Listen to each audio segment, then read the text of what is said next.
One of the most profitable skills a trader can have is understanding trends and knowing how to define a trend with a strict rule. So that's what I'm going to show you today. Looking at the charts, we can see here two different trends. So I'm going to point these out to you very quickly. Here we have an uptrend. I think that we could all agree that price is moving to the upside here. However, we have a second trend right here, and this is a range. Now, typically when we talk about trends, we have bullish trends and bearish trends, but we can also see ranging markets.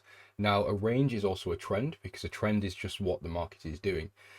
So typically ranges are referred to a non-trending market, but I personally still classify that as a trend.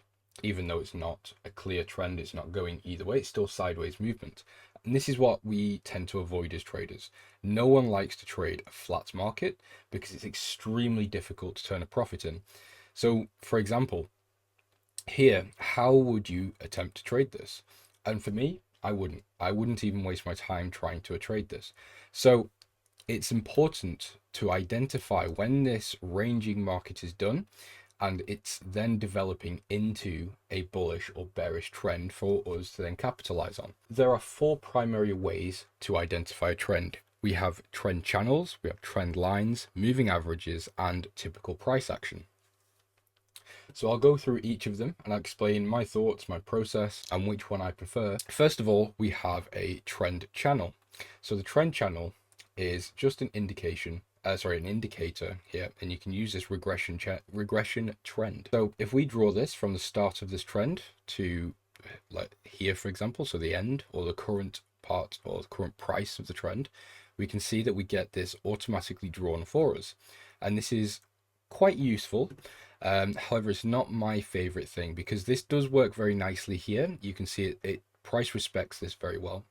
However, this isn't always the case, and you will most of the time see that price breaks through this trend channel and then comes back in, and that makes it very hard to judge when the trend channel is actually being broken or if it's just the trend channel that's not quite accurate. So probably my least favorite way of defining a trend. Moving forwards, we have trend lines. Now I do like trend lines because they can be very, very clear, and price can respect these very well. The problem with trend lines is that they are very, very discretionary. So what a trend line may look like for me may look very, very different for you, and it may look very, very different to someone else. So for example, someone may draw a trend line from the body to the previous body or to the next body, and something like this, whereas I like to draw them from the wicks. So mine would look a bit more like this. So you can see how this could potentially give us two different entries. So trend lines, again, are good, but they're not my favorite way of defining a trend. So for me, a trend is just upwards movement or downwards movement. So a nice way to gauge a trend is obviously higher highs and higher lows. But again, this isn't always the case with a trend. We don't always see a very clear movement like this in a trend. So what we often see is price does this. So we come up, we create a high, we move slightly down, we create a higher high, and then this is actually pretty equal low. And then we come up again, create a higher high, higher low, higher high, higher low, higher high, higher low, higher high. And then here we create another equal low, and then we create a lower low right here after an equal high. So does this mean the trend has changed? Well, not to me. So if we scroll across here, you can see that we then entered a slightly ranging market here where we didn't really see much happening, and then we break out and see a higher high, higher low, higher high, higher low, and higher high again. So you can see that just by using higher highs and higher lows, we can gauge a trend very, very accurately. But then once we see a breakout of this level, so when price breaks below our previous higher low, which was right here, this doesn't necessarily mean that we're going to see a trend change. And I know that there's a lot of retail traders that call it a break of structure or a change of character or whatever I'm not quite sure on those types of terms, but it's something along those lines. And I know a lot of them would have then gone in for a potential sell here or a sell on the retest, something around here. And this could work, obviously, depending on the time frame you trade and things like that. But overall, not a great way to do it. So my favorite, my best way to gauge a trend is moving averages, and that's what you see on the screen here, the green line and the red line. So let's go back to this range that we see right here. So what do we see that could then indicate that this is a range before we actually start making these trading mistakes?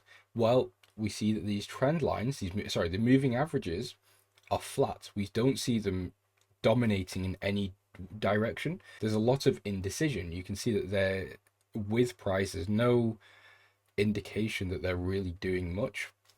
And then as soon as we break out, we get this cross here of the moving averages. So we see that the 200 is now below the 50 moving average. So this is now defining this bullish trend because we've broken out and our moving averages are also following price nicely.